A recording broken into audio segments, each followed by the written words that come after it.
Introducción. Las normas de bioseguridad están destinadas a reducir el riesgo de transmisión de microorganismos de fuentes reconocidas o también no reconocidas de transmisión de servicios de salud, vinculadas tanto lo que puede ser a la exposición de sangre o fluidos corporales. Y en esta exposición nos vamos a enfocar en lo que es el consultorio externo.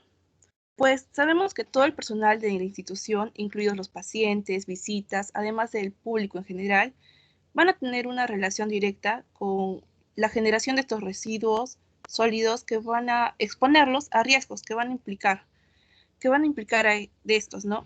Y su inadecuada recolección, separación, transporte y almacenamiento, tanto interno como externo, de estos residuos que son generados por el hospital, van a provocar daños físicos serios o pueden causar infecciones graves al personal que trabaja en la institución, eh, tanto también a los pacientes, a los operadores que se encargan de realizar la recolección interna y externa hacia el relleno sanitario y a la comunidad en general, ¿no? Para esto, vamos a hablar un poco más de algunos términos. Primero, bioseguridad. Es el conjunto de medidas preventivas que tienen como el objetivo proteger la salud y la seguridad del personal de los profesionales de la salud, así como a los pacientes, frente a algunos riesgos producidos tanto por agentes biológicos, físicos, químicos y mecánicos. Riesgo. Es cualquier probabilidad de daño, enfermedad o muerte bajo circunstancias específicas. Tenemos que también tener claro que todas las actividades humanas van a implicar un cierto grado de riesgo. Ahora, riesgo de infección. Sabemos que el manejo inadecuado de estos residuos o la no observancia en el uso de las barreras de protección, la falta de información y orientación del personal de salud van a generar que hay algunos riesgos. En este caso, los principales riesgos de infección son las heridas y pinchazos, infecciones, alergias, sensibilización de medicamentos, intoxicaciones y cáncer.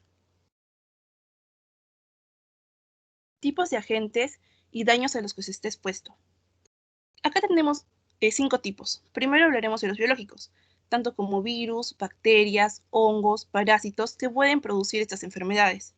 Los físicos podemos tener la radiación, que va a producir malformaciones, el fuego que produce quemaduras, la electricidad que produce electrocutación. En los químicos vamos a hablar sobre sustancias tóxicas o corrosivas que van a producir lesiones en la piel o en las mucosas, ojos o incluso envenenamientos.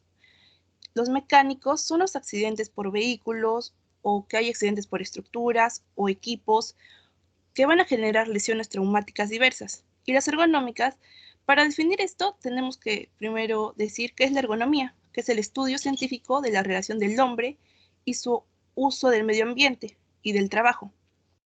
Entre esos aspectos físicos del trabajador, vamos a hablar de sus capacidades como humano, es decir, la fuerza, la postura y las repeticiones.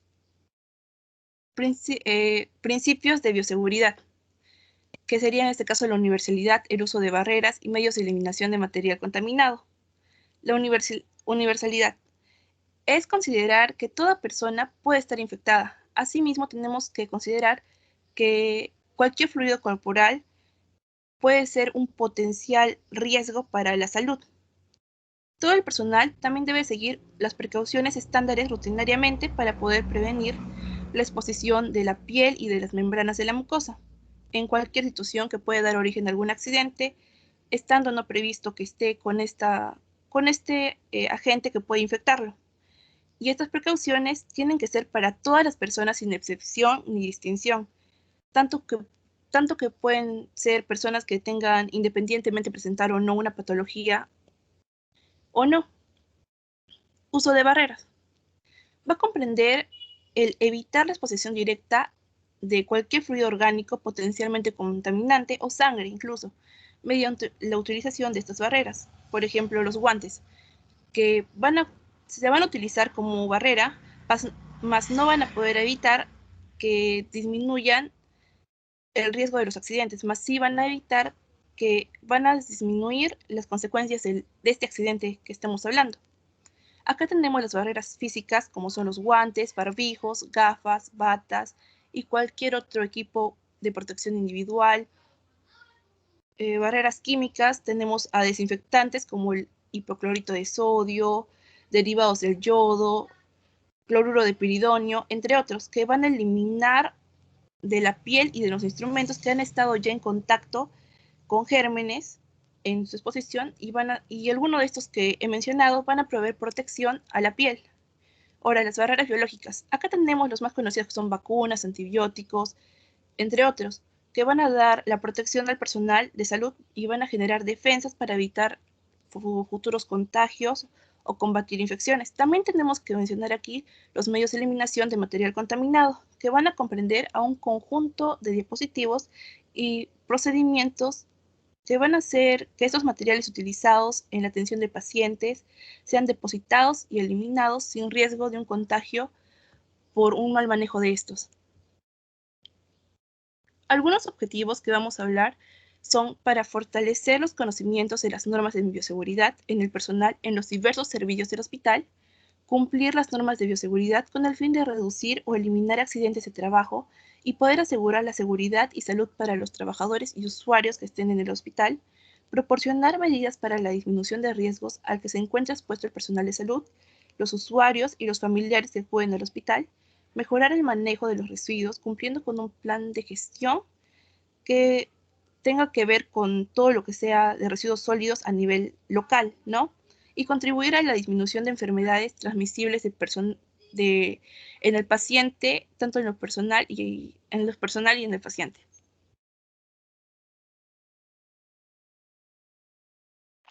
Bien, ahora vamos a hablar sobre las normas de bioseguridad en el consultorio. Primero tenemos unas recomendaciones prácticas para desarrollar actividades vinculadas a la asistencia del paciente.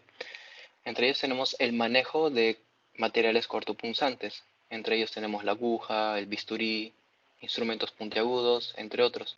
Para evitar accidentes laborales es obligatorio desechar estos materiales en descartadores luego de su uso. Aquí se recomienda no reencapuchar las agujas, no doblarlas, no romperlas, no manipular la aguja para separar la jeringa y también, de ser posible, usar pinzas para manipular estos instrumentos.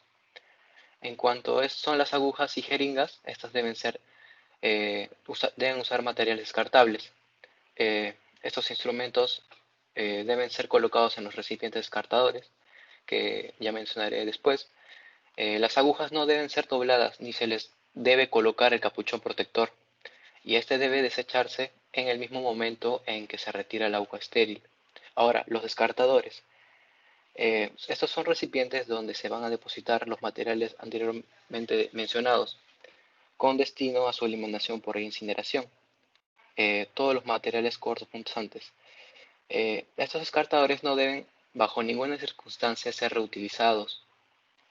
Estos deben ser hechos de materiales resistentes a los pinchazos y compatible con el procedimiento de incineración, sin afección del medio ambiente. La abertura debe ser amplia, de forma tal que al introducir el material descartado, la mano del operador no sufra riesgo del accidente. El descartador debe tener tapa para que cuando se llene hasta las 3/4 partes del volumen del mismo, se pueda rotularlo en forma segura. Ahora, los materiales de curaciones, tal y como son las gasas y las torundas. Estas, luego de su uso, deberán colocarse en una bolsa de plástico, tal como se ve en la imagen. Esta bolsa es de color amarillo, que se cerrará adecuadamente previo a su incineración directa o envío como residuo hospitalario. Siguiente, por favor.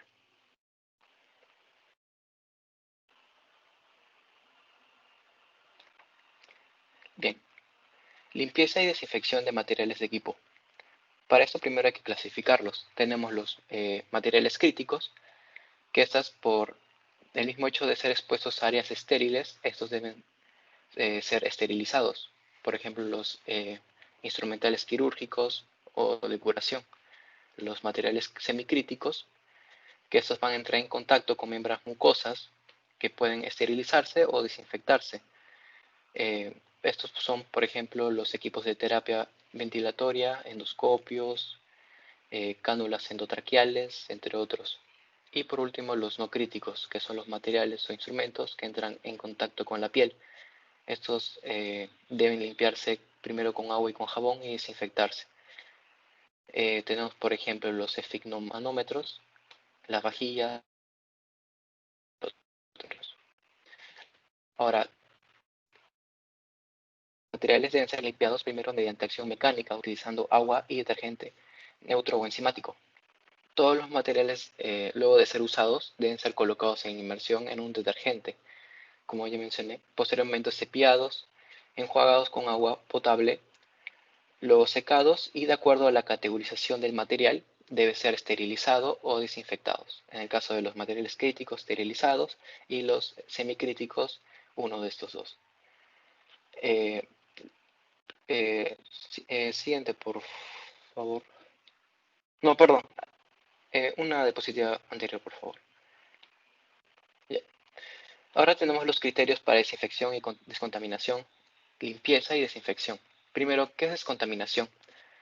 Ese es un pretratamiento necesario para la protección de los materiales potencialmente contaminados. Esos deben utilizar detergentes enzimáticos y luego desinfectantes, por ejemplo, cloro al 0,5%, fenol, peróxido de hidrógeno, glutaraldehído, formaldehído, entre otros. Es más recomendable usar en este caso el glutaraldehído. La limpieza, que es la eliminación física de sangre o cualquier fluido corporal, o material extraño visible como el polvo o la suciedad de la piel o de los objetos inanimados. También después tenemos la desinfección química, y para conseguir una desinfección de alto nivel hay que remojar los artículos en un desinfectante químico de alto nivel por 20 minutos y después enjuagarlo bien con agua estéril o hervida. Entre estos desinfectantes químicos tenemos la solución de cloro, que son muy eficaces contra el virus de hepatitis B y el VIH. También tenemos el formaldehído al 8%, que puede ser utilizado en forma líquida o gaseosa, tanto para desinfección de alto nivel como para esterilización química. No es inactivado con facilidad por los materiales orgánicos y puede ser utilizado hasta por 14 días. También tenemos el glutaraldehído, para una desinfección de alto nivel eficaz se necesita remojar instrumentos y demás artículos por 20 minutos. Hay que considerar que entre el formaldehído y el glutaraldehído son sustancias tóxicas, siendo el primero el que tiene mayor toxicidad. Hay que manejarlos con cuidado. Sus vapores son irritantes para la piel, ojos y tracto respiratorio. Y por último, el último criterio, que es para la esterilización. Entre ellos tenemos los medios físicos, que según el sistema de elección en estomatología, están los de esterilización por calor húmedo y calor seco. El primero se emplea esterilización por vapor saturado a presión de autoclave. Es el método más efectivo y menor costoso para esterilizar la mayoría de los objetos o materiales. El calor seco se logra por conducción del calor desde la superficie externa del artículo hacia las capas internas. Aquí los microorganismos mueren por quemadura lenta de sus proteínas. Siguiente, por favor.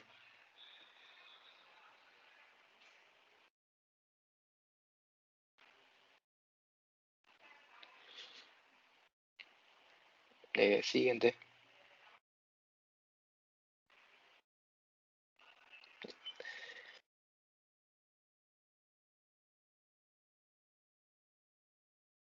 Principio de universalidad, que dice que todos los pacientes y sus fluidos deben ser considerados potencialmente infectados, por lo cual se deberán tomar precauciones necesarias para prevenir que ocurran transmisiones de microorganismos. Por eso se han establecido diferentes estándares universales, entre ellos el que ya mencionamos, que el paciente debe ser considerado infectado potencialmente. Es obligatorio el lavado de manos antes y después de tener contacto con los mismos, también con la sangre y las secreciones corporales. Hay que usar guantes siempre que exista la posibilidad de tener contacto con fluidos orgánicos, usar mandilón cuando exista esta posibilidad de poder contaminarse la ropa, estar contraindicado el uso de joyas, maquillaje en áreas de uso crítico, no deben ingerir alimentos en los consultorios, usar lentes protectores si es que se requiere. No debe reencapuchar las agujas después de ser usadas. Después de limpiar el instrumental hay que desinfectarlo y esterilizarlo.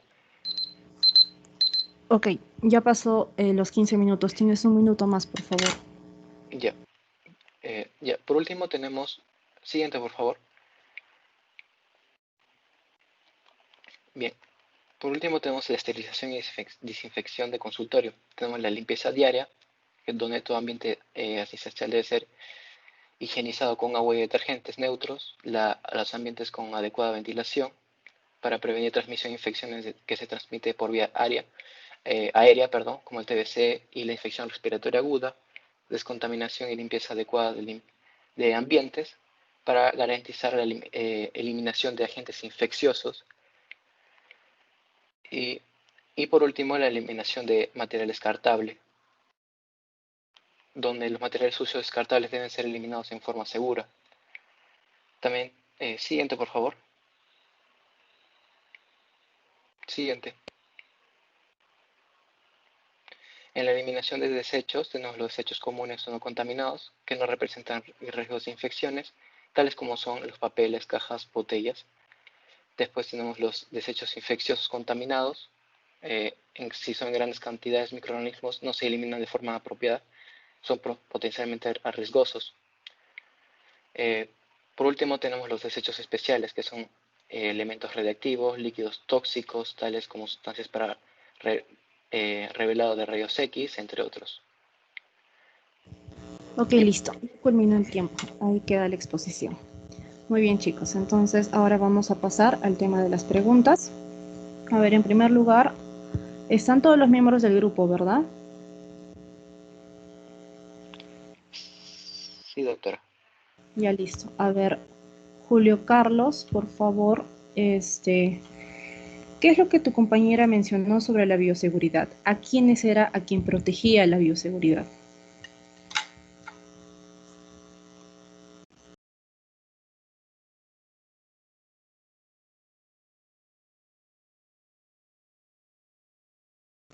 ¿Está Julio Carlos? Aló, doctora, ¿me escucha? Sí, adelante. Sí, mencionó que protegía a profesionales de salud y a los pacientes. Ok, muy bien. Ok, con ese concepto quiero aclarar algo, ¿ok? ¿Recuerdan lo que hablamos sobre bioseguridad? Si bien es cierto, más que todo la bioseguridad está enfocada en lo que son tanto el personal de salud como los pacientes, también en el concepto de la OMS ya se incluye que también está la protección al medio ambiente, ¿ok? Solo quería aclarar ello. Muy bien, ahora les voy a hacer preguntas a los demás, a la clase en general. Responda el que, bueno, levantan la mano y en base a ello vamos a responder. Su compañero habló sobre las consideraciones para descartar la aguja. ¿Cómo eran estas consideraciones?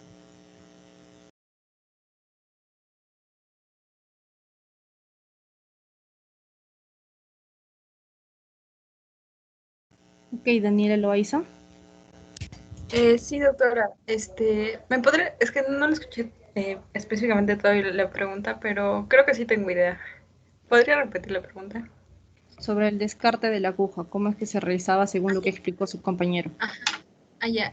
Nos comentó de que de preferencia la aguja no debe ser encapuchada porque podría causar accidentes como que la persona que está encapuchando se punche, ¿no? O sea, no le dé bien y pueda infectarse de cualquier otra enfermedad. Ok, muy bien. A ver, otra pregunta. A ver, su compañero también mencionó sobre los materiales que se deberían esterilizar. ¿Qué materiales mencionó su compañero?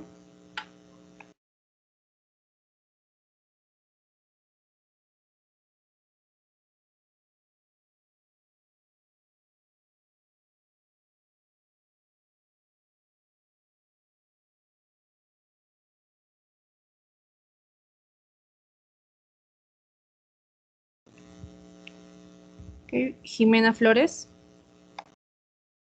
Sí, doctora, los materiales críticos y semicríticos. Pero ¿cuáles eran los ejemplos que mencionó?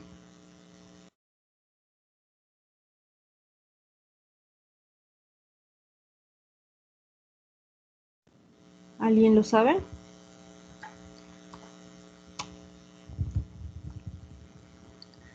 Ok, a ver, pasemos a la siguiente pregunta. Su compañero mencionó sobre la desinfección, ¿no? Nos habló bastante sobre cómo se deberían o con qué productos deberíamos desinfectar los materiales. ¿Cuál es el producto que es más recomendado para la desinfección en cuanto a los consultorios? Anthony. Creo que es el glutaraldehído. Muy bien. Anthony suyo.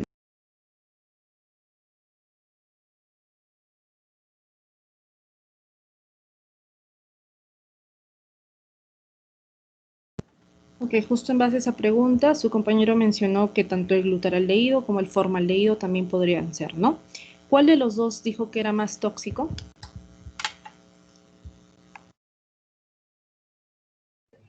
El formaldehído. Ok, tenías que levantar la mano. Carlos Terrero. Doctora, yo iba a decir formaldehído. Ok, muy bien. Ya chicos, a ver, el grupo 3 por favor se va preparando.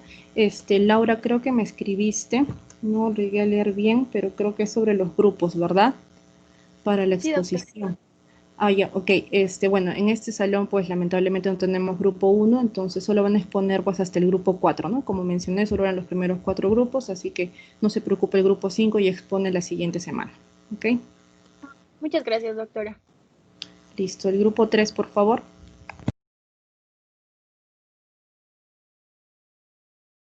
¿Se logra ver? ¿Hello? Sí, sí se logra ver. Sí, ok. ¿La cámara también se ve? Sí, se logra ver. Ok, uy, a ver. Tururú. Ok, ya, listo. Entonces, Minutos. ¿hello? Disculpe, doctora. Sí, que tienes 15 minutos. Ok, Puedes ya, iniciar. empiezo. A nosotros nos tocó hablar acerca de las normas de bioseguridad para el centro obstétrico y gineco-obstétrico. Primeramente voy a definir un poquito qué es el centro obstétrico, porque es más que nada lo que vamos a abordar. Y bueno, el centro obstétrico es una unidad, una parte del hospital, en donde básicamente lo que vamos a ver es el inicio de la vida humana. Vamos a ver cómo es que los seres humanos llegamos a este mundo y también vamos a estar asistiendo a la madre gestante, a la mujer en el proceso de parto, de gestación, el tramo final. Y también la parte ginecológica, pues vamos a realizar los exámenes a mujeres, bueno, ya sabemos el nombre, ya sabemos la denominación. Entonces, la infraestructura, según la Guía Técnica para la Evaluación Interna de la Vigilancia, Prevención y Control de Infecciones Intrahospitalarias del MINSA del año 2003, nos dice que el centro obstétrico debe estar ubicado entre la sala de emergencias, bueno, próxima a la sala de emergencias y próximo al centro quirúrgico, no necesariamente en medio, pero sí muy cerca. ¿Por qué? Porque, digamos, si tenemos que afrontar un parto, tenemos que vernos en esa circunstancia, nosotros pues vamos a tener que llevar a la paciente al centro quirúrgico para que sea atendida. ¿Quiénes trabajan aquí? Trabajan la médico ginecobstetra, la obstetra especialista y una técnica de enfermería, o un técnico de enfermería. Ahora bien, en cuanto a las normas de bioseguridad, hablemos de la protección personal. Las personas que vayan a estar ahí deben portar mascarillas descartables, lentes protectores y o un facial o máscara, un mandilón y guantes de látex. En un contexto de pandemia de COVID-19, todo este implemento, este equipo, hace mucho sentido. Pero por sí solo, por digamos ya el propio trabajo, los procedimientos que se realizan en el centro obstétrico, también hacen mucho sentido. Si nos situamos, digamos, en un parto, nosotros vamos a estar expuestos a fluidos, vamos a estar expuestos a heces, a sangre, líquido amniótico, placenta, y todo eso va a tener un riesgo de salpicadura. Si hacemos un examen ginecológico, pues también puede que por ahí salga sangre o por ahí algún fluido o la propia agua de la pera que vayamos a usar. Entonces, todo ello va a salpicar y todo ello puede ser un riesgo de infección intrahospitalaria. Entonces, es importante que nosotros tengamos eso en cuenta. Ahora bien, En cuanto a los materiales necesarios para nuestro centro obstétrico, más que nada relacionado con una consulta, vamos a necesitar unos recipientes para todos los desechos. En este caso tendríamos a los baldes de plástico con tapa, las bolsas para eliminación de residuos que serán rojas y negras. También vamos a tener recipientes de plástico para los exámenes anatomopatológicos o unas bolsas de polietileno de color rojo y también recipientes para descartar los objetos punzocortantes. Ahora bien, en cuanto a la atención de la paciente, vamos a ver que nosotros tendremos que atender a la paciente en una camilla. Uy, no adelanto. Ya. Vamos a tener que atender a la paciente en una camilla. Entonces van a venir una paciente, va a venir otra paciente y nosotros vamos a tener que reciclar digamos, esa camilla, pero no podemos desechar toda una camilla. Entonces vamos a usar cubrecamillas descartables que sean impermeables. ¿Por qué impermeables? Porque, como les mencioné, van a haber fluidos en estos procedimientos, en estos exámenes, en todo lo que vayamos a ver. Y también tendremos que tener camillas tapizadas que tengan un material impermeable. ¿Ok? Y ahora, como la paciente va a estar desnuda, va a tener que desvestirse, despojarse de su atuendo, pues nosotros vamos a necesitar unos contenedores para la ropa sucia, principalmente y más que nada de la paciente. Ahora bien, en cuanto a los procedimientos, nosotros vamos a realizar, por ejemplo, un examen ginecológico en el apartado más que nada de ginecología del centro.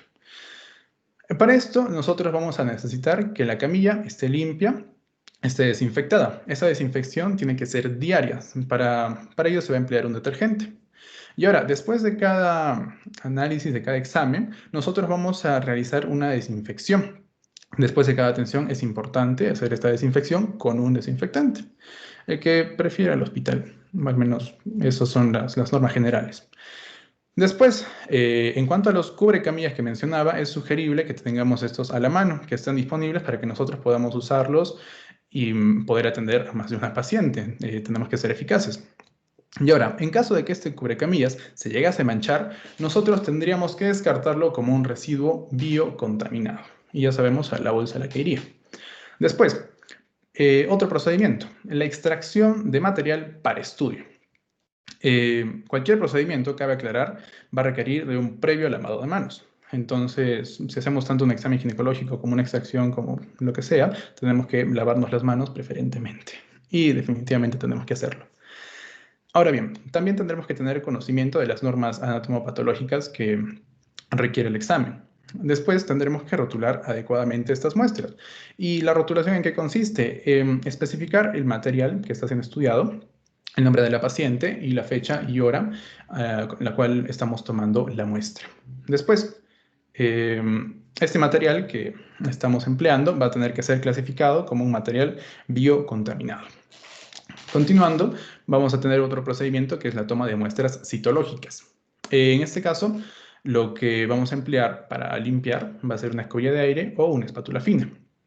Tendremos que definitivamente lavarnos las manos y, como si fuera citología, nosotros vamos a extender la muestra en el portaobjetos, vamos a usar el fijador y esto va a tener que ser almacenado en un envase del cual se cierre herméticamente para que no hayan fugas, para que, digamos, no se contamine el resto del ambiente.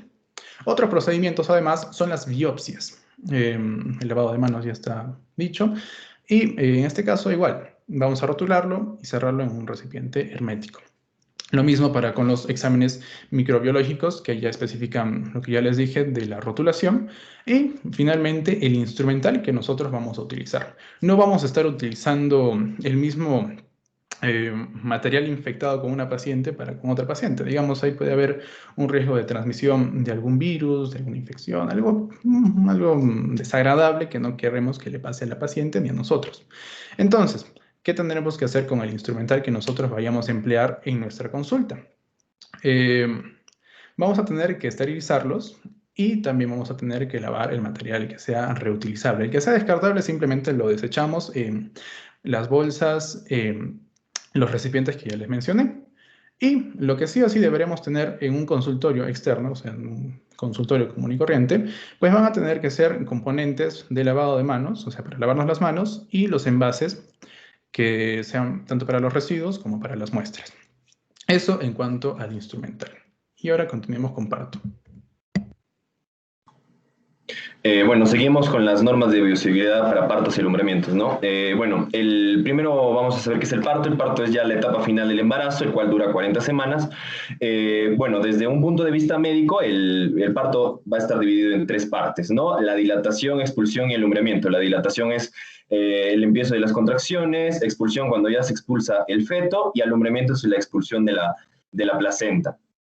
Bueno, ya que este proceso es técnicamente abierto, va a haber un elevado riesgo de exposición a enfermedades infectocontagiosas.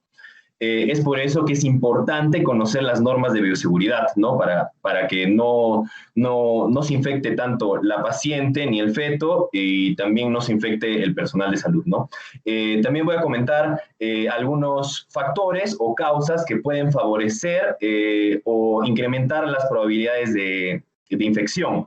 Entre ellas tenemos un retraso de más de 18 horas entre la ruptura de las membranas y el parto, también monitorización interna del feto, trabajo de parto prolongado, ya que como la mujer va a estar más tiempo en este trabajo de parto, hay más probabilidades de que se infecte, ¿no? Necesidad de una cesárea, hemorragia, anemia, vaginosis bacteriana, entre otras causas. Y también es importante conocer las probabilidades de desarrollar una infección dependiendo del tipo de parto. Entonces, en el parto natural, el parto vaginal normal, la probabilidad de una infección es de 1 al 3%. En una cesárea programada, como vemos en la imagen de la izquierda, es una cesárea en donde se hace una incisión para expulsar al feto, ¿no? En la cesárea programada, el riesgo de infección es de un 5 a un 15%. Y claro, porque en la cesárea programada ya se ha limpiado, se ha esterilizado la zona de una manera adecuada. En cambio, en una cesárea de urgencia, la probabilidad crece del 15 al 20%. Entonces ahora vamos a ver la protección personal tanto para la madre como para el personal de salud, la importancia del gorro que cubra tanto la cabeza y el cuello, anteojos de seguridad, mascarillas descartables, mandilón, guantes estériles de látex descartables, botas descartables o zapatos de seguridad. Siguiente, por favor. Ahora vamos a ver los elementos necesarios que ya bien mi compañero ha mencionado, es casi el mismo procedimiento, ¿no? Baldes de plástico con tapa para eliminar o dejar ahí materiales contaminados, bolsas para eliminación de residuos, las rojas y las negras que vemos acá, como ya bien sabemos, las bolsas negras son para desechos comunes y las rojas para material biocontaminado, que pueden ser como toallas con líquido, con sangre, líquido amniótico, ¿no? Contenedores para la ropa sucia, se separa porque esta ropa luego se le va a devolver a la paciente, recipientes de plástico para anatomía patológica, color rojo, recipientes para descartar materiales punzocortantes y cubrecamillas de polietileno y camillas impermeables, ¿no? Como bien comentó mi compañero. Ahora vamos a ver los estudios y procedimientos.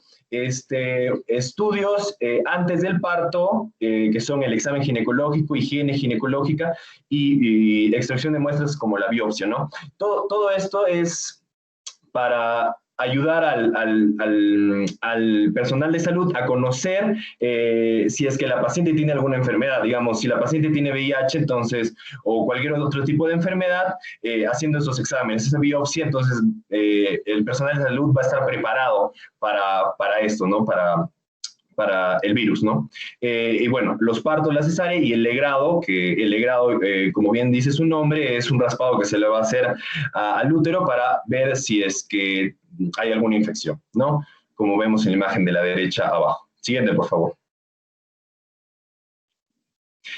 Bueno, ya para terminar, ya el procedimiento in situ, el procedimiento en sí del parto, ¿no? Primero se le va a posicionar a la mujer en una posición ginecológica, valga la redundancia, se le va a suministrar antiséptico líquido para el aseo en la región vulvar, pubiana, cara interna de los muslos y perine. También se van a utilizar compresas esterilizadas en piernas y pies cubiertas con una funda de tela. También debe efectuarse el menor número de tactos vaginales, ¿no? Se dice que se deben utilizar los guantes, que para cada tacto vaginal que se vaya a realizar se utiliza un guante, ¿no? También los elementos punzocortantes se deben eliminar en contenedores adecuados y durante el proceso de parto y alumbramiento evitar salpicaduras de líquidos como la sangre y el líquido amniótico, ¿no? Para que el personal de salud se prevenga, ¿no? De esto, ¿no? Y siguiente, eso sería todo. Muchas gracias. Muy bien, chicos. Ahora vamos a pasar a las preguntas. Del grupo 3 está Fabricio Bedregal.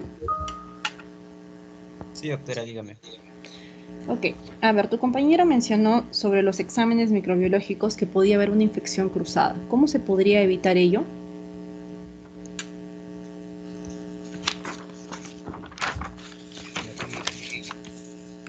Bueno, para evitar esta infección cruzada tendríamos que, ¿cómo se dice?, utilizar los materiales únicos para cada paciente, ¿no?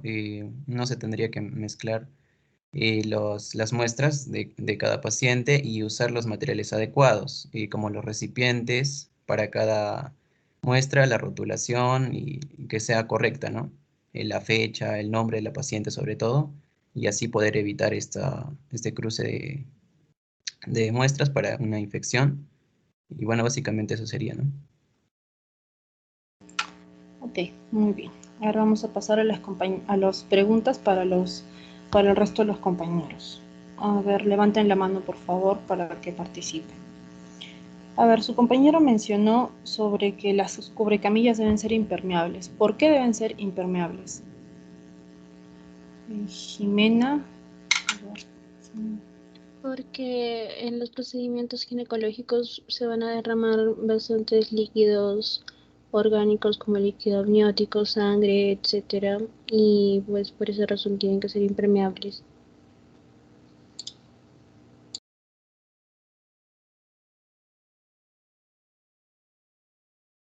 Ok, muy bien. A ver, otra pregunta. A ver, su compañero también mencionó que se deben desinfectar las camillas. Mencionó una frecuencia. ¿Con qué frecuencia se deberían desinfectar las camillas? A ver, Úrsula. Tiene que hacer una limpieza diaria o después de cada atención a una paciente. Ok, muy bien. Úrsula Anover, tu apellido, ¿no? Anover. Ok, a ver, otra pregunta. A ver, su compañero mencionó algunos riesgos del parto y el alumbramiento. ¿Cuáles eran estos riesgos? Ronald.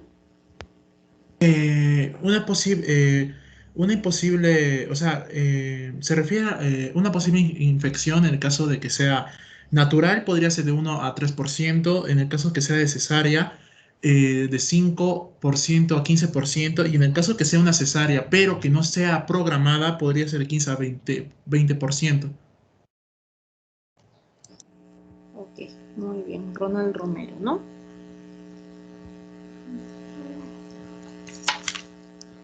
Ok.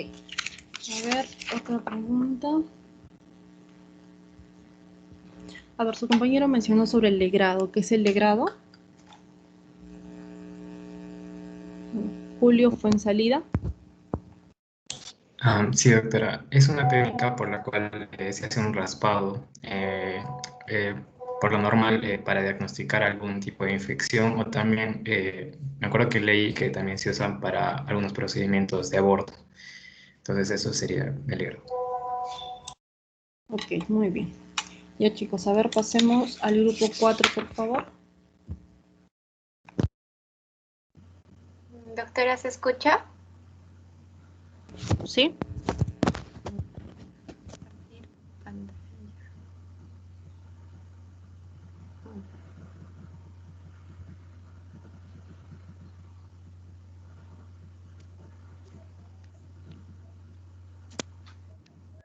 Ya. Doctora, ¿se logra ver? Sí, sí se logra ver. Ya. El tema que vamos a exponer, somos el grupo 4 y vamos a exponer normas de bioseguridad para cirugía y hospitalización. Lo primero que tenemos que tener en cuenta es algún concepto, ¿no?, de bioseguridad, que van a ser el conjunto de normas preventivas que tiene que aplicar tanto el equipo básico de salud como el de enfermería, con la finalidad de reducir o minimizar y evitar en lo posible el contagio con posibles agentes infecciosos, ya sean físicos, químicos y biológicos. Principalmente en el área de hospitalización, el objetivo es cuidar no solo los agentes infecciosos, sino evitar cualquier infección intrahospitalaria y que éste pueda complicar a nuestros pacientes a futuro, dado que también va a constituir un problema de salud pública porque aumenta la estadía hospitalaria y también en cuanto a gestión administrativa aumenta el presupuesto tanto para el personal de salud como para el paciente.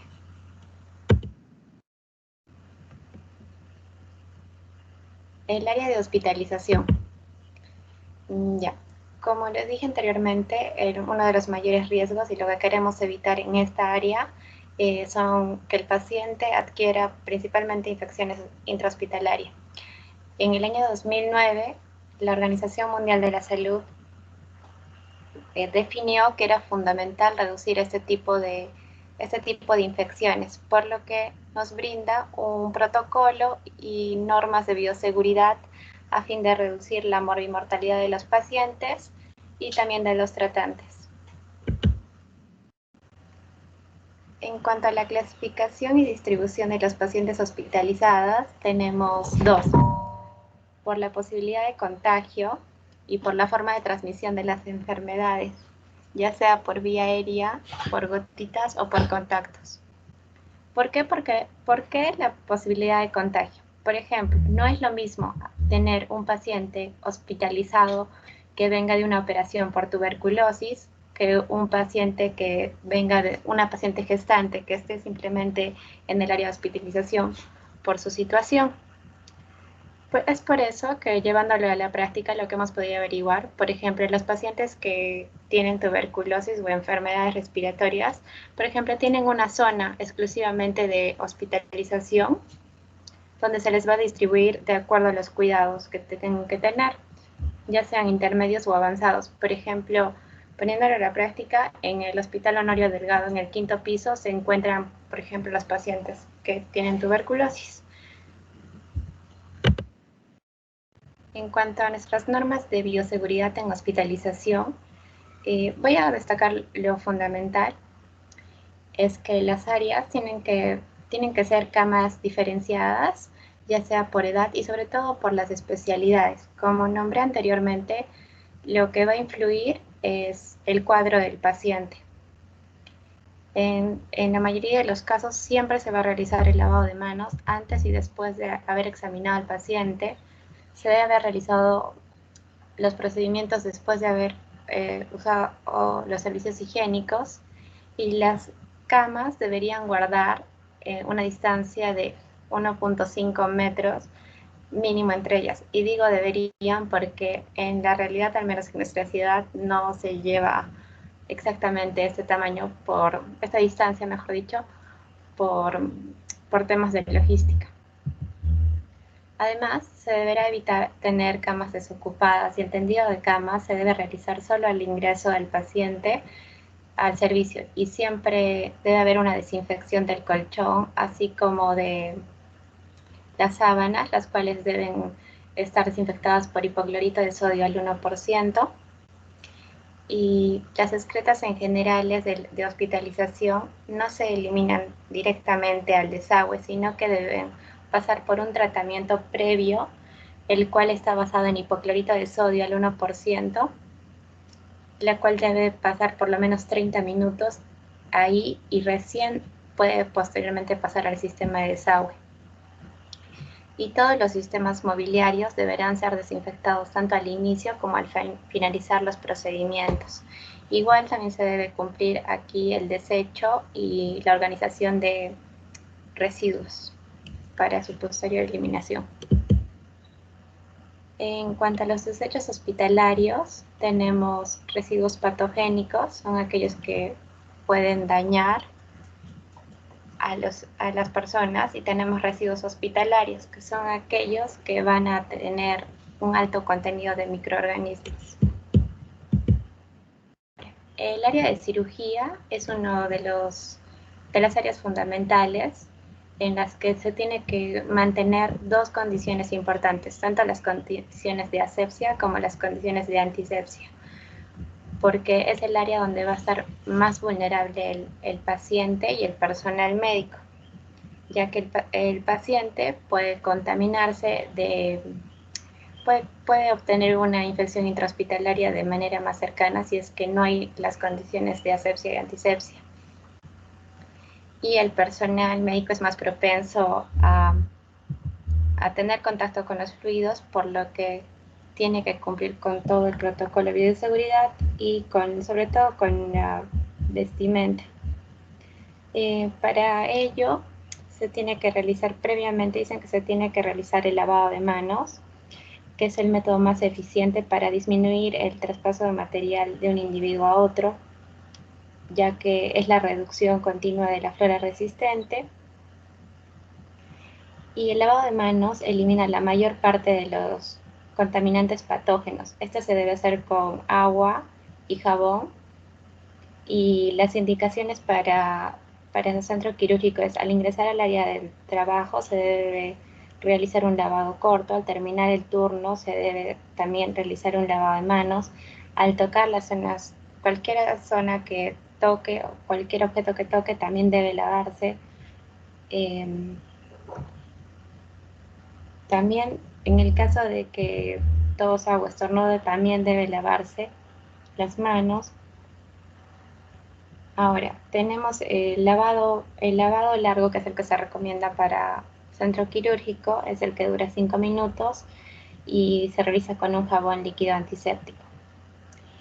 Bueno, hay algunos momentos de lavado de manos, que es antes del contacto con el paciente, que se debe lavar las manos antes de tocar al paciente. Luego, antes de realizar una tarea aséptica, después de la exposición de fluidos corporales o con riesgo de contacto de fluidos, después del contacto con el paciente y después del contacto con el medio ambiente cercano al paciente. También en el centro quirúrgico se debe tener en cuenta que tenemos que usar las barreras protectoras o el equipo de protección personal, el cual consta el uso de mandil, el uso de bata, protección ocular o lentes protectores, el protector de la boca con el uso de mascarillas, el protector de las manos, que son los guantes, ya sea de acuerdo al tipo de procedimiento que se va a desarrollar. Después debe protegerse la cabeza usando gorro y también las botas desechables para evitar llevar microorganismos a sala.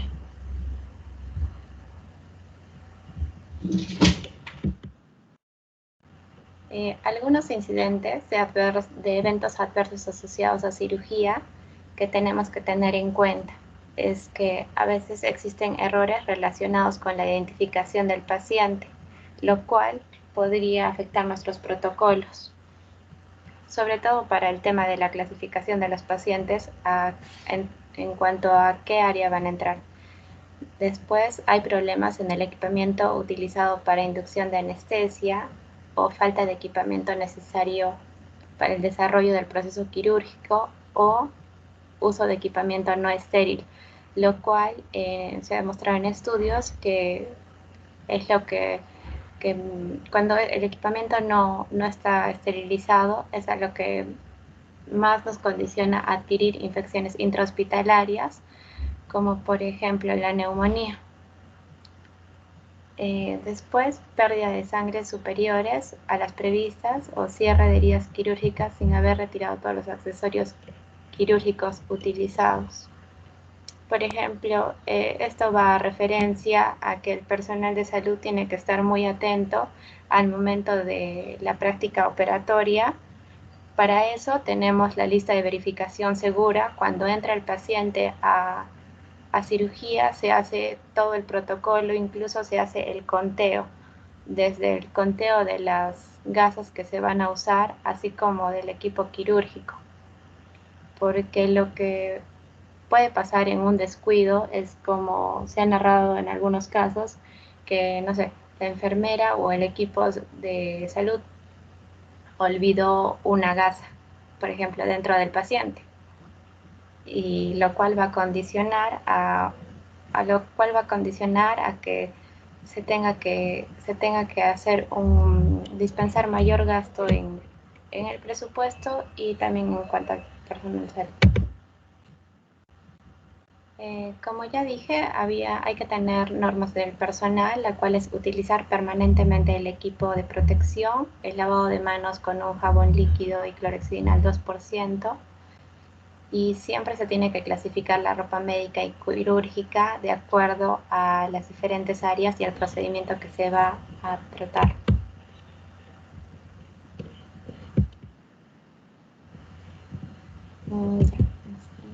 En cuanto a las normas del manejo de la basura, en el centro quirúrgico se manejan bolsas negras para los residuos utilizados durante la cirugía. Tenemos bolsas rojas para todos los residuos que están involucrados con la patología del paciente. Tenemos descartadores de agujas y de elementos punzocortantes como bisturí, los cuales solo tienen que alcanzar una capacidad de 3/4 para poder ser eliminados. Y finalmente, algunas conclusiones son que tanto para el centro hospitalario como para el área quirúrgica se tienen que maximizar las normas y protocolos de bioseguridad a fin de proteger al personal de salud y a evitar las infecciones intrahospitalarias que van a complicar el estado de nuestros pacientes y que también van a complicar el proceso de gestión en cuanto a la parte administrativa del centro de salud. Para lo cual algunas recomendaciones que se tienen es que se deben cumplir todo el protocolo de bioseguridad y se debe fomentar el uso de las técnicas microbiológicas apropiadas más seguras. Eso sería todo, doctora. Gracias.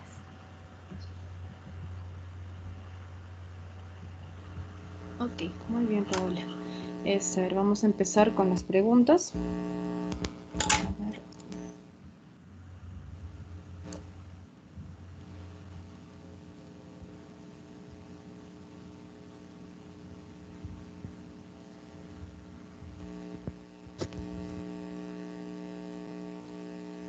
Rosángela Velasco, ¿está? Sí, doctora. Ok. A ver, tu compañera mencionó sobre que se tiene que mantener las condiciones, bueno, en la cirugía, las condiciones de la asepsia y la antisepsia. ¿Qué se entiende por asepsia y antisepsia? ¿Cuál es la diferencia? Bueno, doctora, la asepsia es el cuidado que se debe tener, o sea, la limpieza, los desinfectantes y eso. Y la antisepsia es más que todo de los virus, o sea, que pueden existir al momento de las operaciones quirúrgicas o cuando se ingresa, cuando hay un paciente intrahospitalario. O sea, la antisepsia también es utilización de medicamentos para estos pacientes. Ok, muy bien. Solo una aclaración. Cuando hablas de virus, estás sesgando mucho solo hablar de este grupo, cuando en realidad no solo hablamos del virus, sino hablamos en general de microorganismos o gérmenes, ¿no? Dentro de los microorganismos o gérmenes ya tenemos a los virus, las bacterias, los hongos, etcétera, ¿no? Entonces hay que tener cuidado un poco con los términos. A ver, pasemos a las preguntas para los demás del salón. A ver, su compañera mencionó la morbimortalidad, es algo que también lo mencionamos en clase. ¿Qué es la morbimortalidad?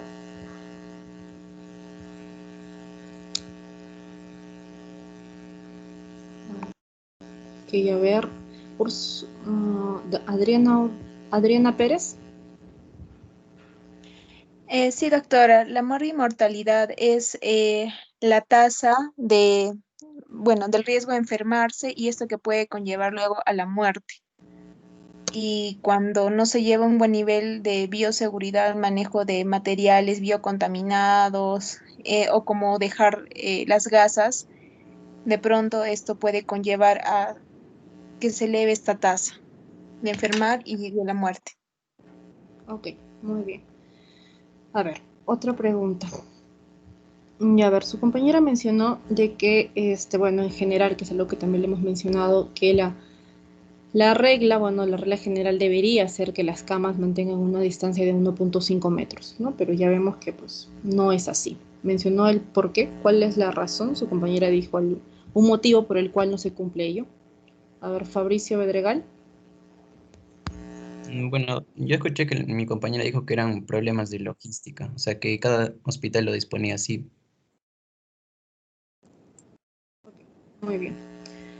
A ver, otra pregunta.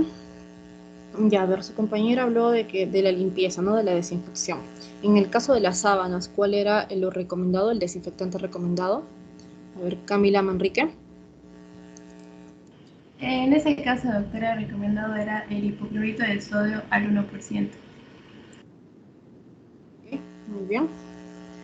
A ver, otra pregunta. Ok. Su compañera también mencionó sobre los momentos de lavado de manos, que es algo que también lo tocamos en el curso. ¿Cuáles serán estos momentos? A ver, Danitza.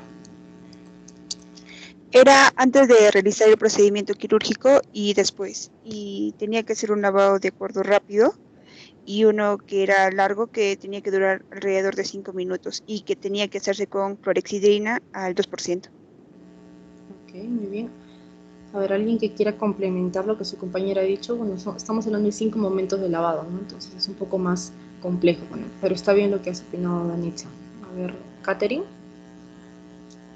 Sí, doctora, complementando lo que dice, es claro, no es antes de hacer este procedimiento quirúrgico todo, pero también complementando, es en sí antes de tocar al paciente, en el momento, ¿no? De que también estamos en el proceso quirúrgico, después de haber estado en contacto con el paciente y también es después de estar en contacto con el medio cercano al paciente. Y sí, pues es un lavado largo de 5 minutos que puede ser con jabón antiséptico, pero también se puede usar, como dijeron, el clorexidina al 2%. Bien, Katherine. A ver, pasemos a otra pregunta. A ver, su compañera mencionó algunos incidentes adversos en lo que es cirugía. ¿Quién recuerda cuáles son estos incidentes? A ver, Ariana. Sí, doctora, que dependiendo según podría contraer enfermedades intrahospitalarias y tener infecciones. Ok, muy bien. A ver, ¿alguien más que quiera complementar? Gabriela.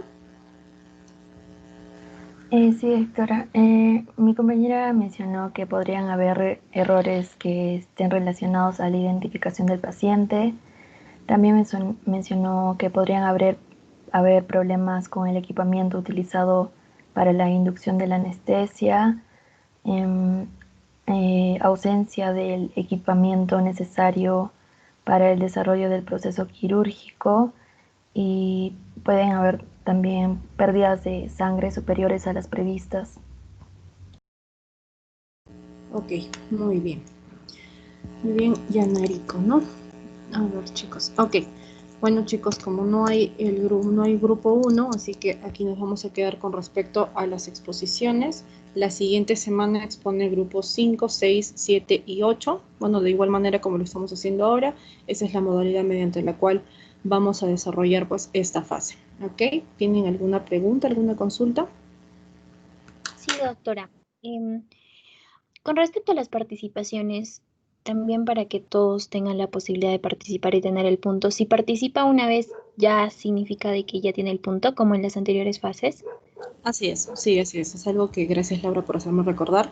Sí, justo ahora, como se dan cuenta, son preguntas un poco más puntuales y bueno, como están atentos, pues lo van a responder, ¿no? Entonces, es probable de que no haya más participaciones por cada pregunta, ¿no? Simplemente de un solo alumno. Entonces, de preferencia, por favor, los alumnos que ya participaron ahora, ya para las siguientes dejen para sus demás compañeros, ¿no? Voy a tratar también de hacer algunas preguntas donde puedan participar un poco más para que todos puedan tener el punto de participación. ¿Ok? Doctora, una consulta más. Con respecto al examen, vamos a tener examen en esta fase, ¿verdad? ¿O no? Sí, sí, sí, sí. Ya, y el examen va a ser tomado de acuerdo a las exposiciones. Bueno, como les dije, la última clase que hablamos sobre contaminación y perce ética, eso no entró en el examen de la fase 2. Entonces, eso va a entrar en el examen ahora de la fase 3. De hecho, el examen de ahora, ya te voy a pasar la hora para que les comuniques a tus compañeros cómo va a ser la calificación, pero aquí sí va a haber mucho más peso en cuanto a las exposiciones y al trabajo que van a presentar. Entonces, el examen básicamente será pues unos 8 puntos, ¿no? Voy a tratar de que todo sea sobre la clase que les hablé de la contaminación y el IPRC, más que de las exposiciones, porque las exposiciones es un poco difícil estandarizarlos, ¿no? Para todos los grupos. Entonces, más que todo va a ser las preguntas sobre la clase que tuvimos, ¿no? Que no entró en la fase 2. Entonces, más que todo sobre ello, quizás algunas preguntas en general de lo que estamos conversando ahora, quizás entren, pero no voy a ver cómo puedo estandarizar ello. Pero sí, el examen no va a tener mucho peso en esta fase.